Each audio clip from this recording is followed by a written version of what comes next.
Uma das palavras mais importantes da matemática, que está em latim, é radix. Radix, cuja sinonímia, também em latim, latus, poderia ser traduzido para o português por lado. Então, quando se diz radix quadratum quatuor, significa que eu tenho um quadrado que tem área 4 e estou me referindo ao seu lado. O lado de um quadrado cuja área vale 4, que seria, portanto, 2. Portanto, radix quadratum quatuor equales duo. Ou seja, o lado do quadrado 4 é 2. No caso, aqui na minha mão, eu tenho um quadrado de área 5. Ou seja, radix quadratum quinque, ou seja, o lado do quadrado 5 igual a esse comprimento. Como que eu verifico que, de fato, essa área vale 5 unidades de área? Simplesmente pegando esse vértice e projetando esse vértice na parte superior do quadrado, como você pode ver, né? Esse aqui fazendo exatamente a mesma projeção, lá aparece o novo quadrado, aqui o novo quadrado, e finalmente aqui o último quadrado. Portanto, esse quadrado que eu me referi, ele tem uma área 5. E eu simplesmente estou dizendo que radix quadrado 5, ou seja, o lado do quadrado 5, refere-se a esse comprimento, ou esse comprimento, enfim, um dos 4 comprimentos. Portanto, uma vez conhecida essa palavra, entendido que essa palavra refere-se a lado de quadrado, nós podemos avançar. E avançar de que modo? Avançar desse modo. Veja, essa peça que você está vendo aqui na lousa, dividida dessa forma esquemática, eu observo um retângulo, um outro retângulo e 2 quadrados, sendo esse quadrado de área maior que esse. Portanto, a área desse quadrado eu posso escrever como sendo A que multiplica A. Portanto, A é o radix quadratum desse quadrado. Enquanto esse quadrado menor, cuja aresta ou cujo radix ou latus vale B, tem uma área de B que multiplica B. E este retângulo, já que os lados são diferentes, comprimento B e esse comprimento aqui A, refere-se à área A vezes B, que não seria diferente desse outro retângulo. B de comprimento, lado A, área B vezes A. Assim, eu tenho um quadrado discretizado em 2 quadrados e 2 retângulos, que mereologicamente encaixam-se num quadrado maior.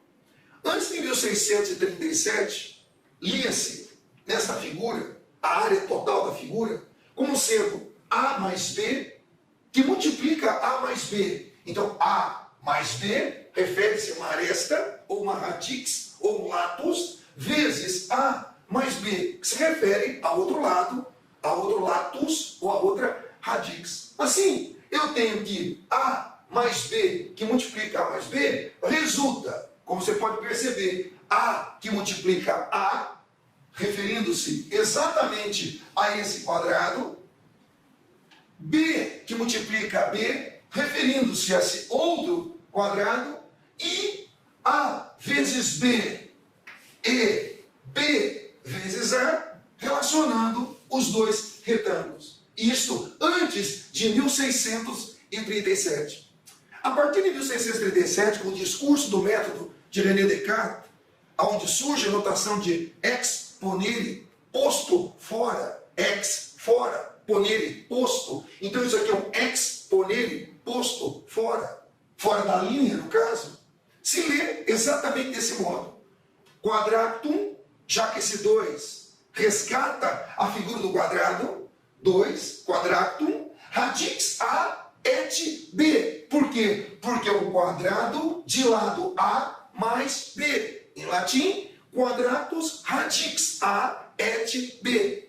Equales, igual a. quadratus radix A, que é exatamente esse quadrado de lado A, et mais quadratus radix B, que é esse outro quadrado menor de lado B, quadratus radix B, e dois retângulos de lados A, B, quando 2 refere-se a A que multiplica B e B que multiplica A, ou seja, esse retângulo e esse retângulo. Sendo assim, nós podemos continuar nessa tendência e perceber que, fundamentalmente, em matemática, nós temos 3 elementos fundamentais, básicos. Tá? Esse é um comprimento que vale 2 unidades de comprimento.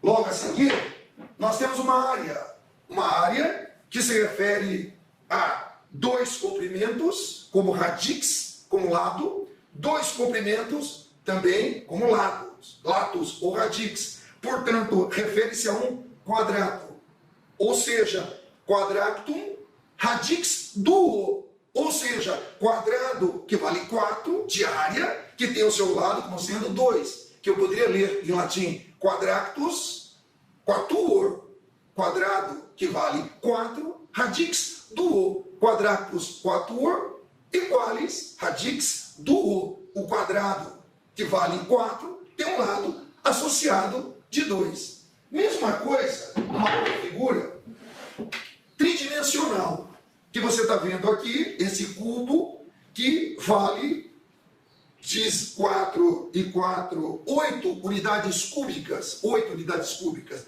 Quando eu leio, então, cubos radix duo, ou seja, um cubo de lado 2, de uma forma completa, cubos de volume 8, octo, radix duo, um cubo de volume 8, tendo lado como sendo exatamente 2.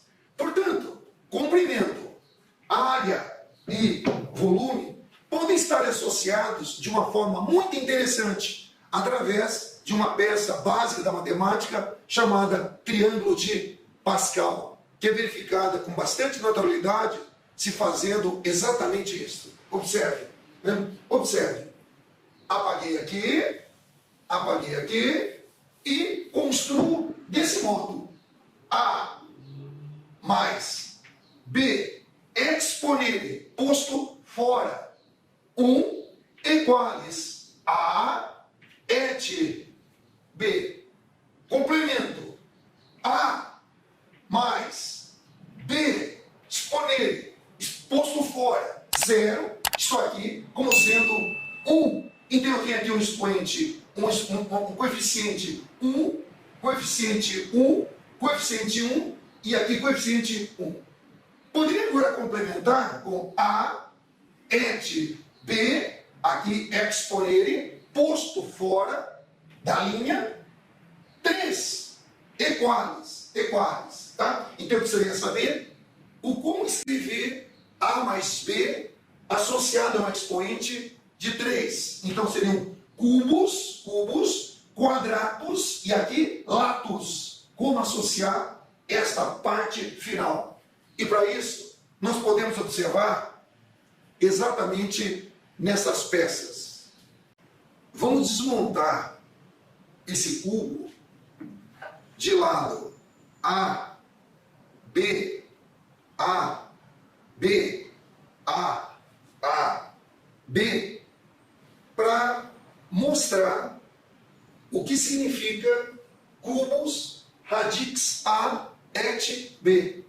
Então, para que a gente faça isso de uma forma que se possa entender, não presencialmente, mas através de um vídeo, como é o caso, que tal nós fazemos a seguinte convenção, tá? Esse comprimento azul maior, que você está vendo aqui, esse comprimento seria o A, como você está vendo relacionado lá em cima. E o comprimento menor que aparece, que é esse aqui, que aparece aí também na lousa, seria o B. Então vamos ver, vamos calcular o volume dessas peças, né, que se obtém desmontando esse cubo. Então eu tenho aqui, primeiro cubinho, esse primeiro cubinho que eu retiro dessa parte, tá? Eu retiro essa parte. Seria A radix, e A radix, lado A. Portanto, esse cubinho tem volume A, que eu escrevo exatamente assim. Né? Escrevo desse modo. 1 cubos radix A. Refere-se a essa primeira peça. Continuo.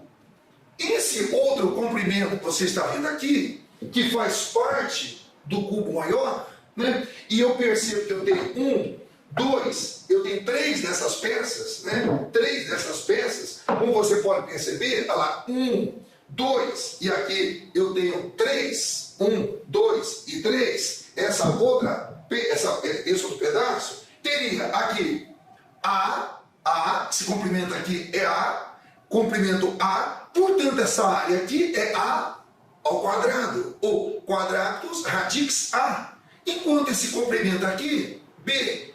Portanto, o volume dessa peça é dado por A exponere duo, ou seja, quadratus radix A, que multiplica B. Quantas vezes?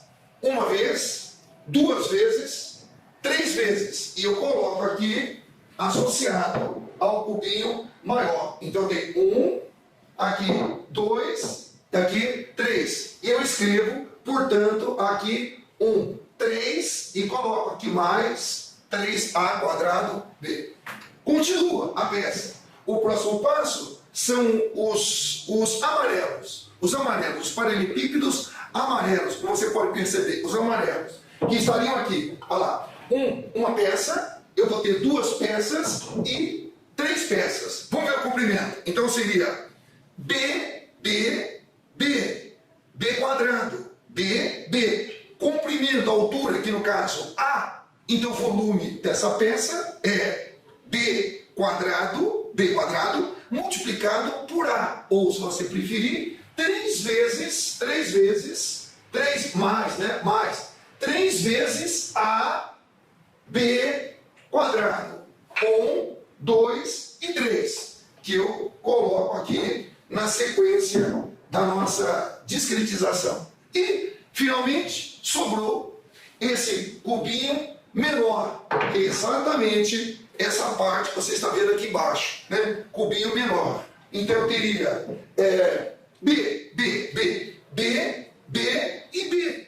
Cubos radix B. Eu escrevo mais B, 3 exponere, posto fora, B ao cubo, ou seja, um cubo de lado B. Cubos radix B.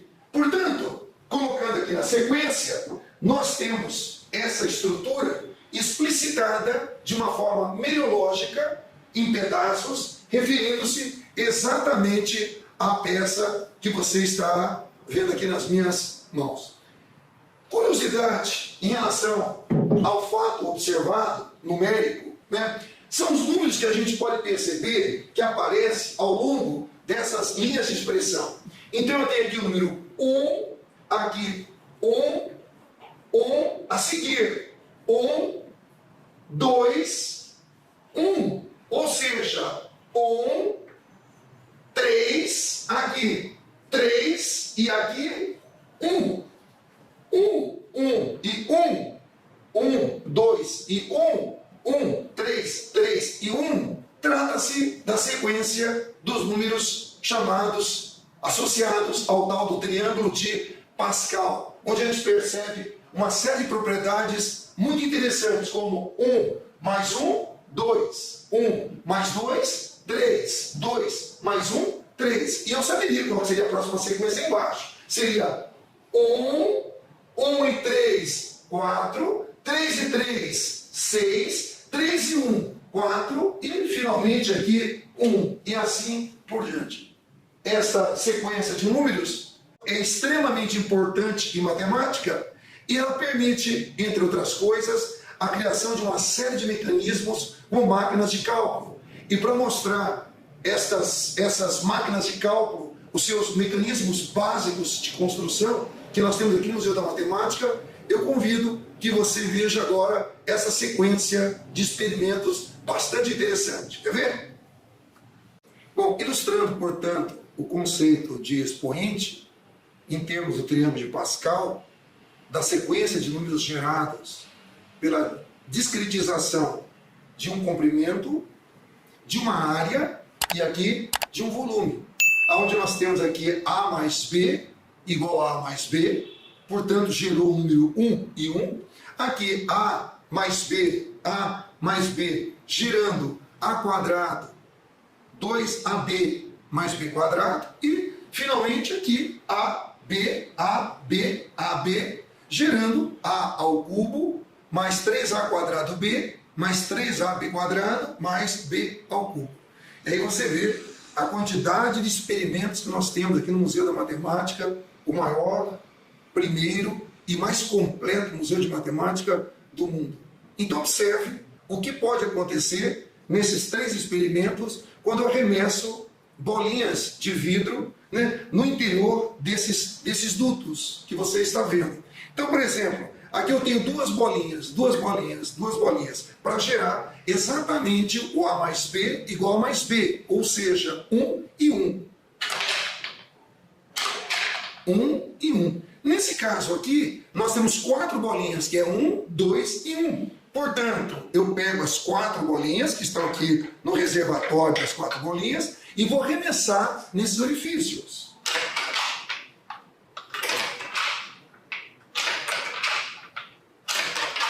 E, curiosamente, há uma distribuição bastante interessante, né? Muito interessante. 1, 2, 1.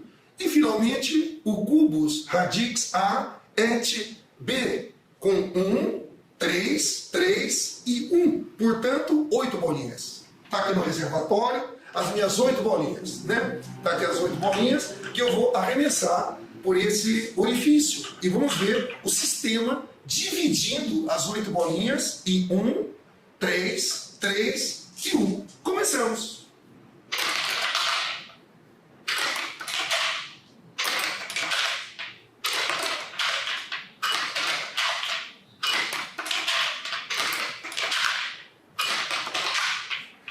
Um, 3, 3 e 1. A próxima máquina que a gente tem aqui no museu, que está lá embaixo, seria, portanto, 1, 4, 6, 4 e 1. Complementando assim o triângulo de Pascal.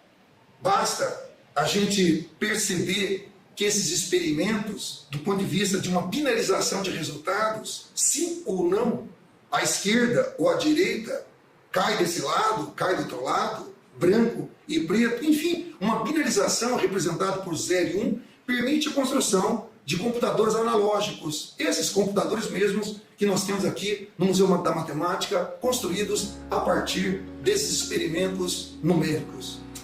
Foi um prazer.